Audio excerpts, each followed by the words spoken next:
친구들 안녕. 저녁 잘 챙겨 먹었어요? 뭐 먹었어요? 저는 오므라이스 먹었어요. 친구들도 친구들이 좋아하는 거 저녁 잘 먹었으면 좋겠고 오늘도 보고 싶어서 왔어요. 오늘 하루 잘 보냈어요? 또 어제 이어서 책 읽어드릴게요.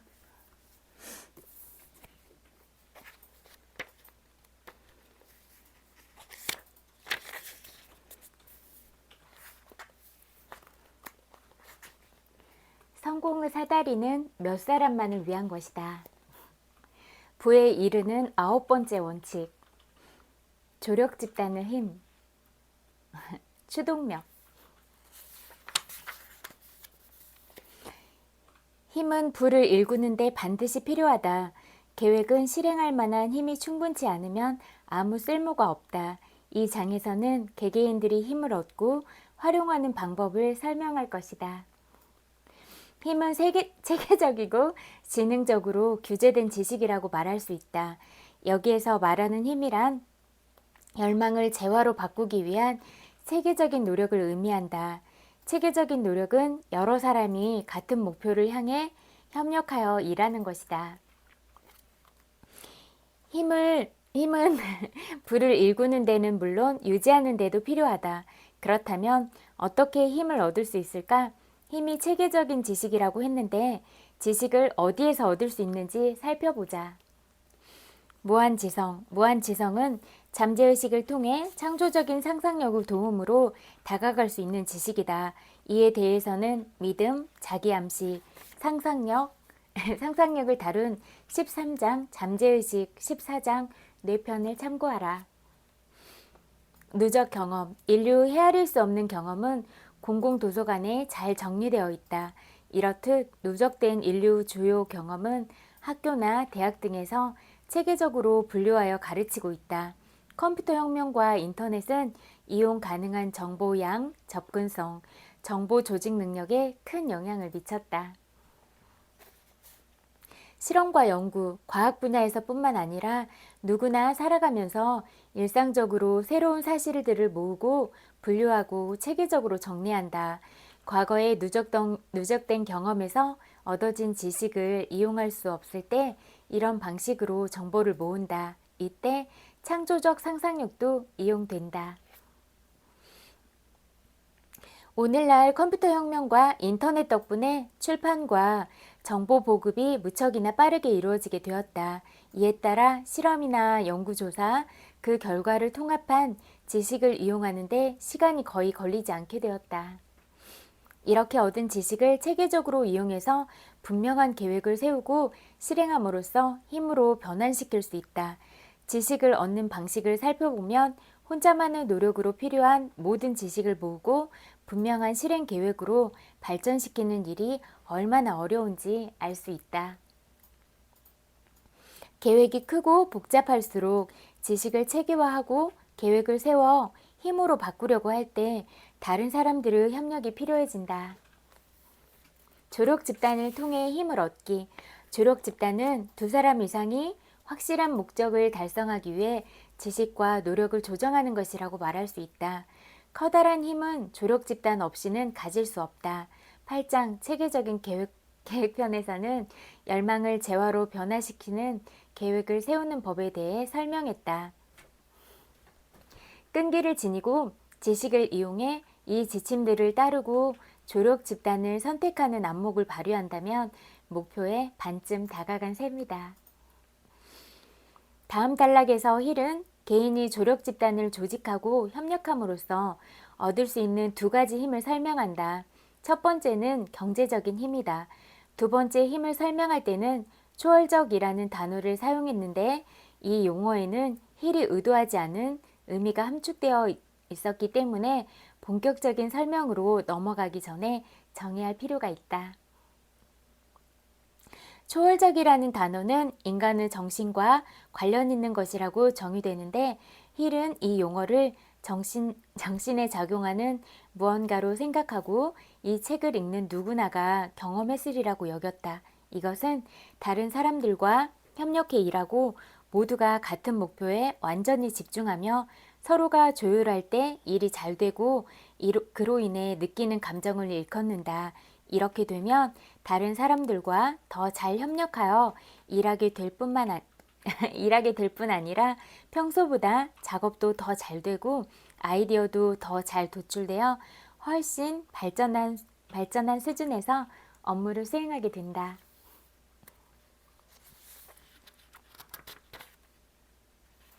따라서 적절한 조력 집단을 선택하면 많은 힘을 이용할 수 있다.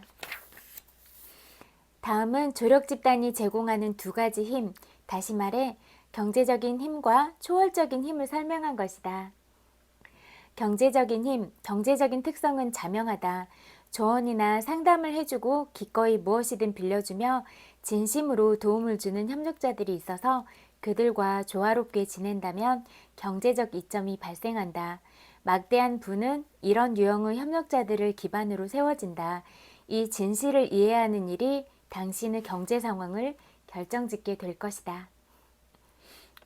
초월적 힘, 조력 집단 원칙이 초월적인 힘을 발휘하게 된다는 말은 다소 이해하기 어려울 수 있다. 두 사람의 마음이 결합되면 눈에 보이지 않는 제3의 힘이 만들어지고 세 번째 마음으로 연결된다라고 말하면 다소 이해가 쉬울 것이다. 인간의 마음은 에너지라고 할 수 있다. 두 사람의 마음이 조화롭게 합쳐질 때 각자의 마음이 지닌 에너지가 다른 사람들의 에너지를 취한다. 이로써 조력 집단은 초월적인 힘을 발휘하게 된다. 조력 집단 원칙 또는 이 힘의 경제적인 특징에 내가 처음 주목한 것은 앤드류 카네기 덕분이었다. 이 원칙을 발견하고 나는 필생의 작업을 하기로 했다. 카네기의 조력 집단은 대략 50명으로 철강을 제조하고 홍보하는 직원으로 이루어져 있었다. 철강 사업의 기술적인 측면에 대해 카네기는 지식이 많지 않았다. 하지만 그에게는 조력 집단이 공통의 목적을 향해 협력하여 일하게 만드는 능력이 있었다. 카네기는 조력 집단의 도움으로 힘을 쌓고 부를 일구었다. 막대한 부를 일군 소수의 사람과 평범한 수준의 부를 일군 사람의 기록을 살펴보면 그들이 의식적이든 무의식적이든 조력 집단의 원칙을 사용하고 있다. 큰 힘은 오직 이 원칙으로만 모인다. 지력 키우기. 인간의 두뇌는 배터리에 비교할 수 있다. 배터리 한 무더기는 배터리 한 개보다 더 많은 에너지를 낸다. 그리고 각각의 배터리가 내는 에너지의 양은 그 안에 든 셀의 수와 용량에 따라 달라진다. 뇌의 기능 역시 이와 비슷하며 유난히 뛰어난 머리도 있는 법이다. 여러 사람이 협력하여 조화롭게 머리를 맞대면 혼자 머리를 쓸 때보다 훨씬 더 사고력을 발휘할 수 있다. 배터리 한 무더기가 배터리 한 개보다 더 많은 에너지를 내듯이 말이다. 다른 사람들의 지력을 이용하는 사람은 조력 집단 원칙이 진 힘을 행사할 수 있다. 조력 집단 원칙이 초월적 힘을 발휘하는 단계에 대해 알아보자. 여러 사람이 협력하여 머리를 모으고 활용하면 여기에서 발생한 더 큰 에너지를 집단 구성원들이 모두 이용할 수 있다. 헨리 포드는 가난하고 교육도 제대로 받지 못하고 사업이 뭔지도 모르는 상태에서 시작했다. 10년이라는 짧은 기간 동안 그는 이런 불리한 조건을 극복했고 25년 후에 미국 최고 거부가 되었다. 어떻게 그럴 수 있었을까? 단서가 있다면 헨리 포드가 급격히 성장한 시기에 유명한 발명가 에디슨과 친구가 되었다는 사실이다. 포드 성공담에서 이 사실은 한 사람이 다른 사람의 성공에 영향을 미친다는 사실을 시사하는 첫 번째 지표다. 그 이야기를 더 따라가면 힘이 조력 집단의 정신에서 나온다는 점을 더욱 분명히 알 수 있다. 게다가 포드의 가장 뛰어난 성과는 하비 파이어스턴, 존 버로스, 루터 버뱅크와 친구가 된 이후에 이루어졌다. 사람들과 협력하고 공감하고 조화롭게 지내면 그들이 지닌 성정, 습관, 생각의 힘을 취할 수 있다. 포드는 에디슨, 버뱅크, 버로스, 파이어스 스톤과의 협력을 통해 지성, 지식, 경험을 키우고 이들이 지닌 정신적 힘의 도움을 받았다. 당신 역시 이 원칙을 이용할 수 있다. 마하트마 간디를 생각해보자. 간디는 어떻게 그토록 엄청나고 거대한 힘을 발휘할 수 있었을까? 분명한 목적 아래 2억 명의 사람들을 정신적, 신체적으로 협력하게 했기 때문이다. 한마디로 간디는 기적을 일으켰다. 2억 명의 사람들이 스스로 협력하게 만든 것 자체가 기적이다. 두 사람이 조화롭게 협력하는 일도 힘들기 때문이다. 사업을 운영해 본 적이 있다면 사람들이 조화를 이루면서 함께 일하도록 하는 게 얼마나 힘든 일인지 잘 알 것이다. 조력 집단을 모으는 첫 번째 단계는 먼저 자신의 열망이 무엇인지 분명하게 아는 것이다. 당신이 지닌 열망이 무엇인지 필요한지 알려줄 것이다. 조력 집단은 소규모로 두세 사람만으로 구성될 수도 있다. 스티븐 잡스와 스티브 워즈니악이 애플을 창립했을 때, 빌 게이츠와 폴 앨런이 마이크로소프트를 시작했을 때, 스티브 스필버그, 제프리 카젠버그, 데이비드 게펜이 드림웍스를 만들었을 때 이들은 사업만으로도 시작되었다. 때로 더 큰 집단일 수도 있다. 이를테면 21세기 리얼 에스테이트사는 30명의 지역 책임자로 이루어진 조력 집단으로 구성되어 있다. 창립자 아서 바틀렛은 회사의 성공에 이런 집단이 반드시 필요하다고 확고하게 믿었기 때문이다. 조력 집단은 대개 12명 이내로 일반적으로 수가 적을수록 성과가 더 낫다고 힐은 말한다. 조력 집단의 구성원은 당신과 같은 비전을 지니고 있어야 하고 자신의 아이디어, 정보를 공유하며 소통하는 사람이어야 한다. 이들은 자신의 경험, 훈련, 지식을 당신의 감정처럼 사용하게 해줘야 한다. 그리고 완전하게 협력해야 한다. 그렇다면 이런 의문이 떠오를 것이다. 저런 조력자를 어디에서 찾는다? 힐은 이 문제에 대해 직접적으로 답하진 않았지만 무엇을 찾아야 하는지는 이야기했다. 어디를 살펴볼 것인가는 각자에게 달려있다. 정말로 성공하고 싶다면 적합한 사람을 찾을 때까지 포기하지 않을 것이다. 다음에 이어지는 조력 집단에 대한 설명은 이 책이 출간된 후 힐이 쓴 기고문이나 강연에서 언급된 것을 추가한 것이다. 이 자료들은 힐의 친구이자 멘토, 동업자였던 W. 클레멘스 스톤이 편집하여 펴낸 2권의 책 나폴레온 힐의 성공의 열쇠와 믿는 대로 이루어진다에 수록된 것이다. 조력 집단 찾기. 계획을 세우고 실행하는 것을 도와줄 조력 집단을 모으려면 필요한 수만큼 사람들과 협력 관계를 맺어라. 반드시 유념해야 할 지침이다. 공통의 가치, 목표, 관심사를 지닌 것은 물론 협력하여 전체의 노력을 모으고 싶어하는 사람들과 어울려라.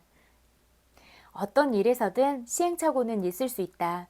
이는 과정일 뿐이다. 다만 다음의 2가지 자질을 가장 먼저 생각하라. 첫 번째는 업무 능력이다. 그저 아는 사람이고 그 사람이 좋다는 이유로 조력자로 삼아서는 안 된다. 인생의 질을 높여주고 가치 있는 사람이라고 해도 반드시 조력 집단에 적합한 인물이라고는 할 수 없다. 마케팅에 관한 전문 지식을 갖춘 사람이 필요한데 그 사람이 가장 친한 친구라는 법은 없다. 대신 그 친구가 적합한 사람을 소개해 줄 수는 있다. 2번째 자질은 다른 사람들과 잘 어우러지며 일하는 능력이다. 한 사람도 빠짐없이 마음이 통해야 한다. 개인적 야망이 집단의 목적보다 우선순위가 되어서는 안 된다. 당신도 역시 마찬가지다. 또한 비밀을 유지해야 한다. 어떤 사람들은 말하다가 아이디어를 누설하기도 한다. 그런 사람을 조력 집단으로 끌어들여서는 안 된다. 당신 역시 조력 집단의 일원이 되어야 한다. 어떤 상황이 발생했을 때 상대방이었다면 어떨지 생각하고 대응하라. 신체 신호에 주의를 기울여라. 이따금 말보다는 표정이나 몸짓이 상대의 기분을 더 잘 말해준다. 이거 맞는 것 같아요. 말은 꼭 다 그런 건 아니지만 사실과 다른 말을 할 때도 있잖아요. 근데 이 얼굴에서 드러나는 것들 있잖아요. 눈빛이나 표정이나 우리가 뭐 손짓이나 이런 것도 뭐 긴장하면 이렇게 계속 여기를 누른다거나 뭐 코를 자주 만진다거나 그런 것들 있잖아요. 그런 것들은 의식하지 않아도 무의식 중에 나오는 습관들이잖아요. 그런 것들 놓치지 않고 잘 캐치하면 상대방의 의중이나 이런 것들을 좀 더 정확하게 읽어볼 수 있는 것 같아요. 그래서 진짜 마음 안에 있는 것들이 그대로 나오기 때문에 진심이 아닌 것들은 다 드러난다. 이렇게 생각해요. 금방 느껴지니까.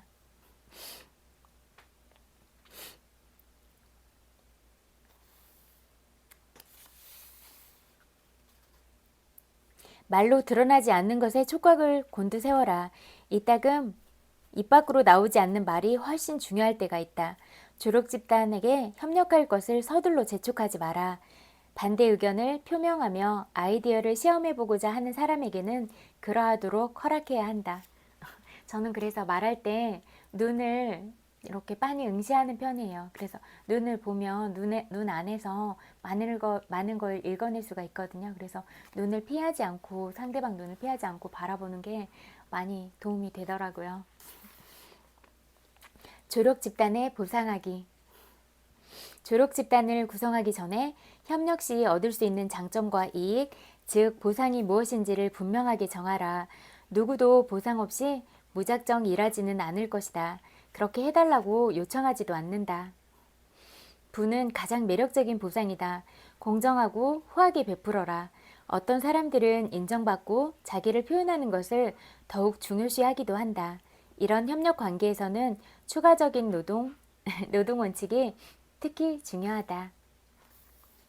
리더로서 당신은 사람들이 따를 만한 본보기가 되어야 한다. 구성원들 모두가 처음부터 노력은 물론 그에 따른 이득과 수익에도 동의해야 한다. 논쟁이 일어나면 모두 시간을 낭비하는 결과가 된다. 그리고 우정도 일도 모두 망가질 것이다. 조력 집단과의 만남. 필요한 계획을 완벽하게 세울 때까지 조력 집단과 최소한 주 2회, 가급적이면 자주 만나기로 정해두어라. 첫 번째 만남에서는 서로 강점과 약점을 정리하고 그것을 계획에 반영해 조율해야 한다. 조력 집단은 활발하게 활동해야 한다. 각자에게 특정한 과제를 부여하고 어떤 실행 단계에 있는지를 알려줘라. 조력 집단이 서로 화합하여 일하게 되었다면 아이디어가 흘러나올 것이다. 조력 집단과의 만남을 너무 정기적이고 형식적으로 정해두어서는 전화나 비공식적인 수단으로 연락하지 못하는 일이 생겨서는 안 된다. 조력 집단 관리. 당신과 조력 집단은 완벽하게 조화로워야 한다. 시간이 흐르면서 조화가 흐트러진다면 조력 집단의 원칙은 작동하지 않으며 실패를 감수해야 할 것이다. 우호적인 분위기를 조성하라. 리더는 어떤 아이디어든 똑같이 흥미를 가지고 똑같은 태도로 다루어야 한다. 모든 구성원이 서로를 윤리적인 태도로 대해야 한다. 누군가가 불공평한 방식으로 유리한 고지를 차지해서는 안 된다. 리더는 스스로 열정, 즉 집단의 목표에 헌신을 다하는 모습을 보임으로써 구성원들에게 자신감을 불러일으켜야 한다. 리더가 안정적이고 믿을만하고 충실하다고 구성원들이 알아야 한다. 이거 중요한 것 같아요.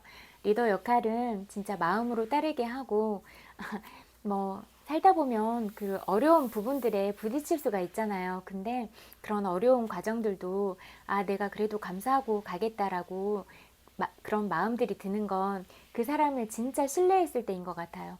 내가 마음으로 그 사람을 따르고 정말 그 사람을 좋아하기 시작했을 때 그런 난관들도 부드럽게 헤쳐나갈 수가 있다. 그런 생각이 들어요. 근데 뭐 아무리 뭐 환경이 좋거나 그래도 인간적으로서 그렇게 거리가 가깝지 않거나 그러면 마음이 안 움직이잖아요. 그래서 어떤 것들이든 마음을 움직이는 게 먼저다. 항상 진심으로 다가가고 이런 게 중요하다. 이런 생각이 들어요. 어차피 다 수면 위에 떠오르게 돼 있잖아요. 다 드러나잖아요. 그러니까 금방 다 알아차려요. 노력 후 결과를 투자자, 구매자, 대중에게 보일 준비가 되었을 때 리더는 조력 집단이 계속 조화를 이룰 수 있도록 노력해야 한다. 집단의 노력은 외부자들에게 평가받게 될 것이며 그 판단에 직면하는 데는 용기와 끈기가 필요하다. 개인의 용기는 집단이 한데 뭉쳐서 발휘하는 용기에 비할 수 없다. 집단이 조화를 유지할수록 그 힘은 더욱 막강해진다. 힘이 막강해지면 극복해야 할 저항력도 커진다. 그러니까 이렇게 사람들을 마음을 한데 모아서 뭉칠 수 있도록 하는 게 가장 중요한 것 같아요. 근데 그거는 진짜 따뜻함인 것 같아요. 차가운 바람으로는 옷을 벗길 수가 없잖아요. 더 단단히 여미게 되잖아요. 결혼과 조력 집단. 깊이 사랑하는 사람과 조력 집단을 구성하는 일이 중요하다는 것은 굳이 말하지 않아도 알 것이다. 결혼했는데 배우자와 아직 조화로운 관계를 구축하지 못했다면 조력 집단은 필수 원칙이다. 애를 써야 한다. 매일 시간을 내서 당신이 무엇을 이루고 싶은지, 어떻게 그 일을 해나갈 것인지 대화를 나눠라. 확실한 목적을 지니고 있다는 점을 호소하여 그 일이 배우자에게 이점이 된다는 것을 확신시켜 주라. 그 일이 배우자에게 상당한 영향을 미칠 것이고 배우자가 부담스러워 한다면 억지로 모험을 끌어들여서는 안 된다. 결혼 생활을 시작했을 때 조력 관계를 맺는데 성공한다면 어려운 시기마다 도움을 받을 수 있다. 가족은 모두 조력 집단으로 어우러져야 한다. 가정이 조화롭지 못하면 어디에서든 쉽게 문제가 생길 수 있다. 단단히 뭉친 가족은 최고의 틈이다. 조력 집단과 무한지성, 우리에게 힘을 주는 원천은 결국 무한지성에서 나온다. 두 사람 이상이 조화롭게 협력하여 최종 목적을 향해 나아가면 거대한 우주라는 보고에서 직접적으로 힘을 흡수한다. 이것이 바로 무한지성으로 가장 큰 힘의 근원이다. 천재들, 위대한 리더들은 이 방향으로 나아간다. 이는 종교적인 것이 아니다. 무한지성의 원칙은 물론 이 책에서 제시하는 다른 원칙들도 개인의 종교적 믿음을 지지하거나 침해하지는 않는다. 나는 다만 돈에 대한 열망이라는 확실한 목적을 재화로 전환시키는 방법을 전할 뿐이다. 책을 끝까지 읽어라. 그리고 나서 읽은 내용이 무엇인지를 생각하라. 그러면 전체 주제를 이해하고 그것을 균형 있게 볼 수 있다. 하지만 지금은 각각의 주제에만 집중하라. 나는 여기까지 읽을게요. 이거.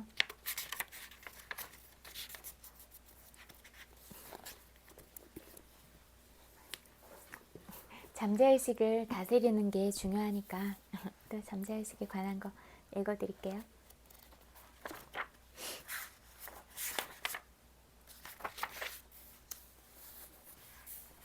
세상의 편견과 맞서 싸우는 법.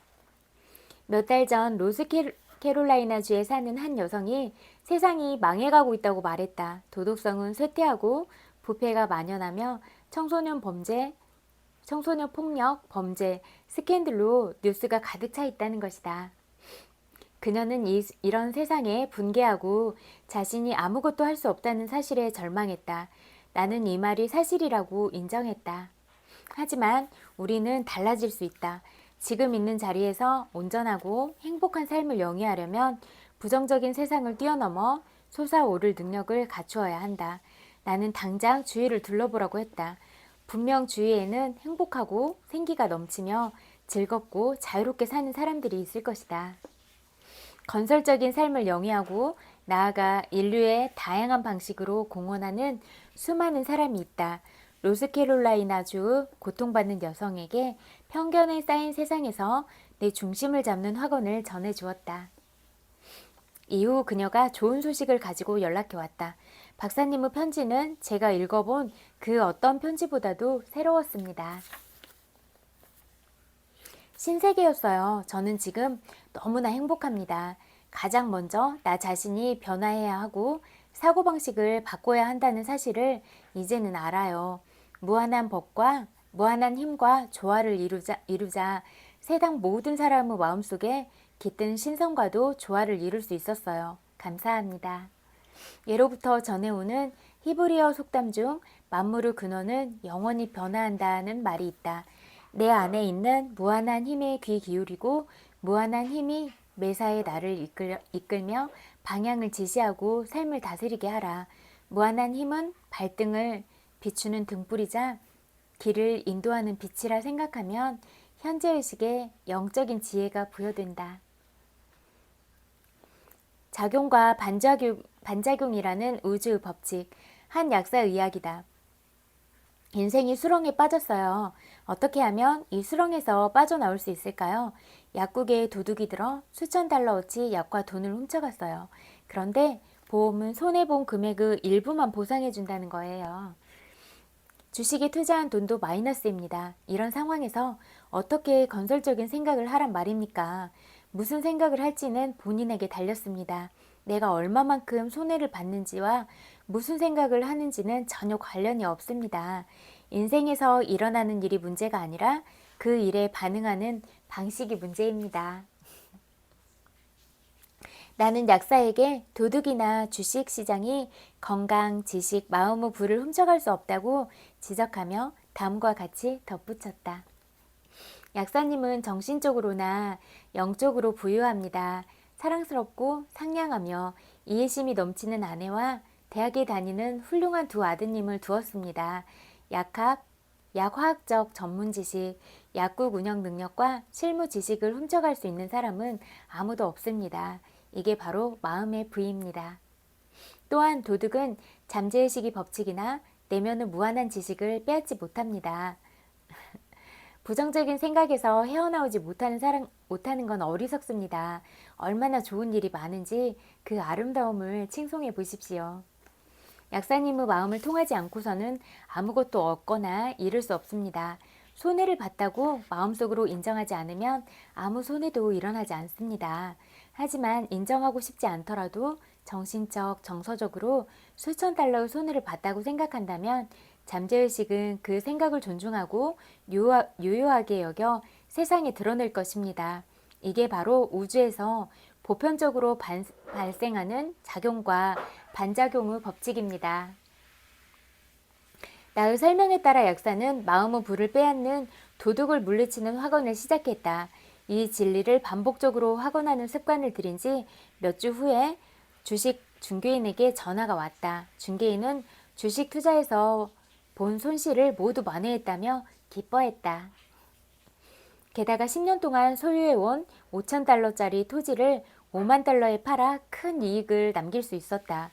그는 마음이 작동하는 놀라운 방법을 이해했고 삶의 기복에 힘들어하지 않아도 된다는 것을 깨달았다. 부에 대한 의식이 부를 낳는다. 손을 뻗기만 하면 무한한 풍요로움을 얻을 수 있음을 깨달아야 한다. 영적인 풍요로움은 내 손안에 있다. 영적인 진리와 나를 합치할 때 비전을 그리고 조화와 완벽의 법칙을 이해할 때 내 앞엔 건강, 평화, 풍요로움으로 가는 길이 열린다. 나는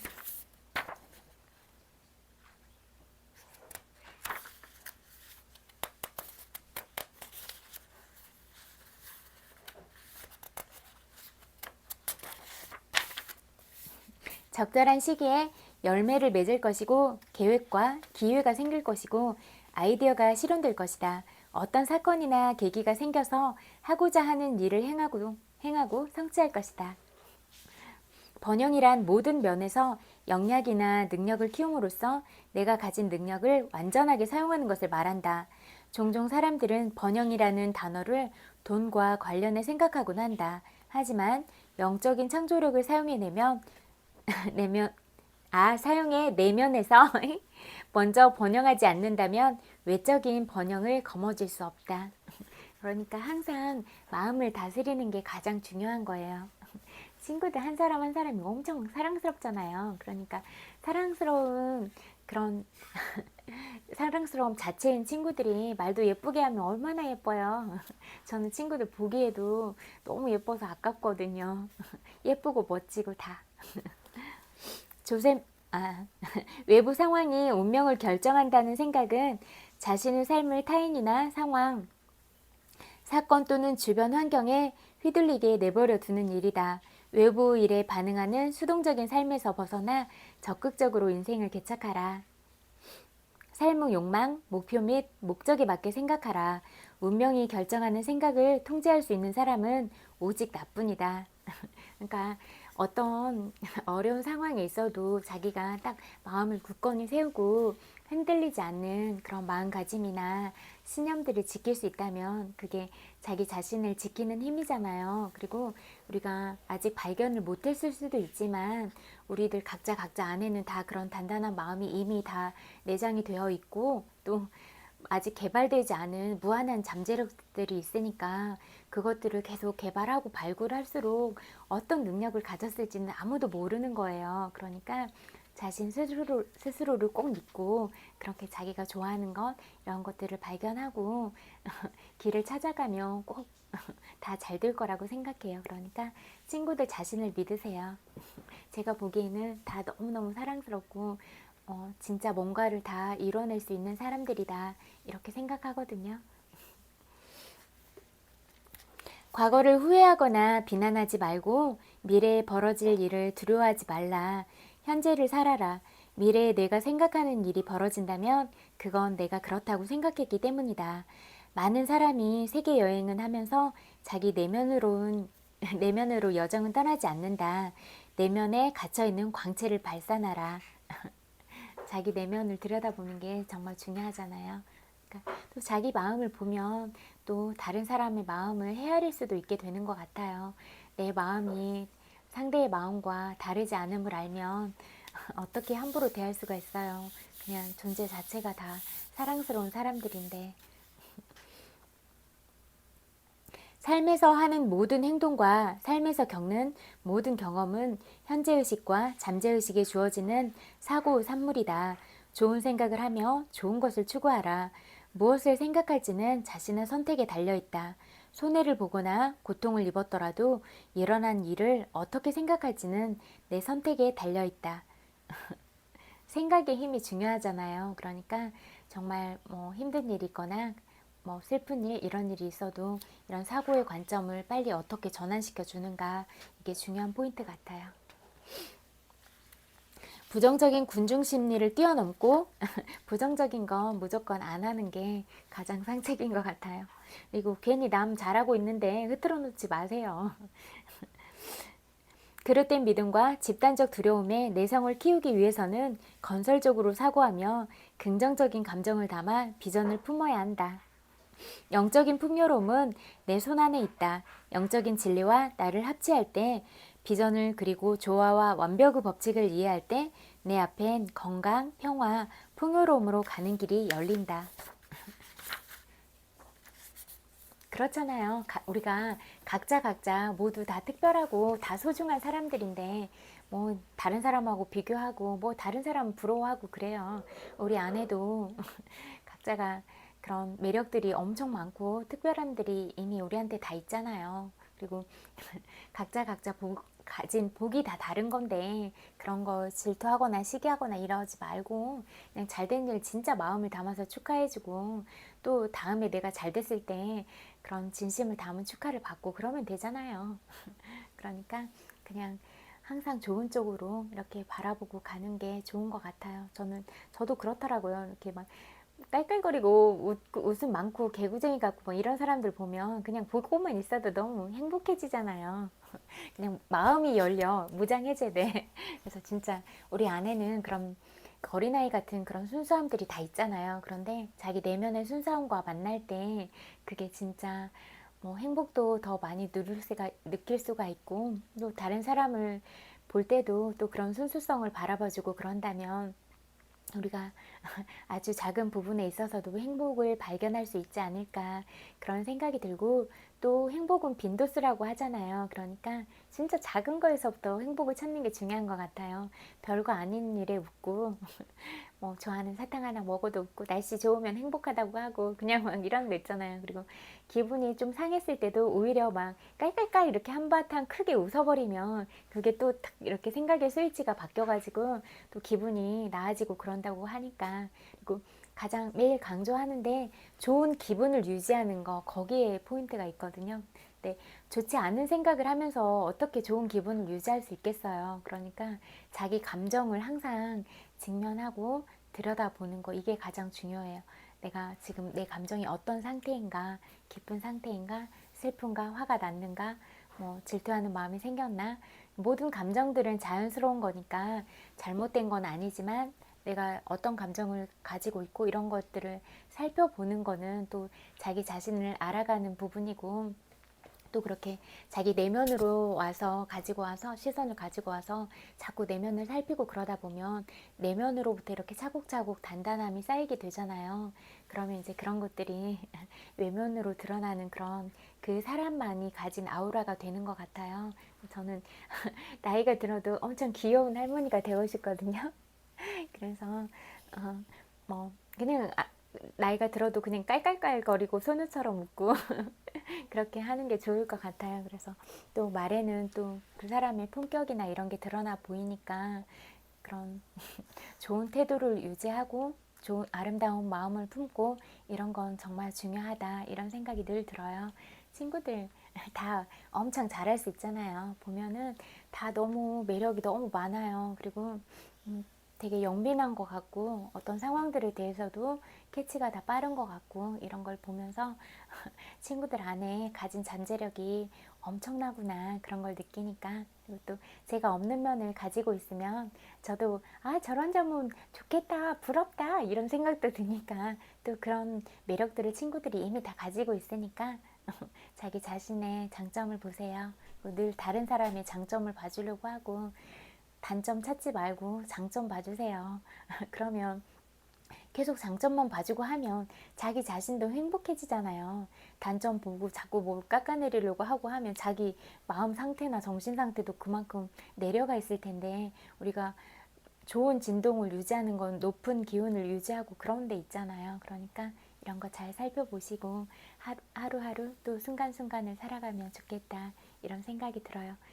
그거는 친구들 자신한테 좋은 거예요. 그리고 또 자신이 좋아서 행복한 상태가 되면 내 안에 가진 사랑과 행복감들을 다른 사람들한테도 나눠주기가 쉽다, 그런 생각이 들어요.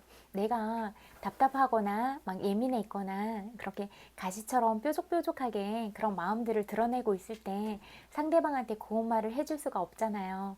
그리고 그 내가 낸 가시로 인해서 가장 먼저 내가 다치니까 나를 뾰족하게 찌를 거고, 또 화 기운이나 이런 것들을 가지면 그런 독한 기운들이 내 몸을 먼저 상하게 하는 거니까 화를 낼 때 내 마음이 먼저 상하고 화가 나가는 거잖아요.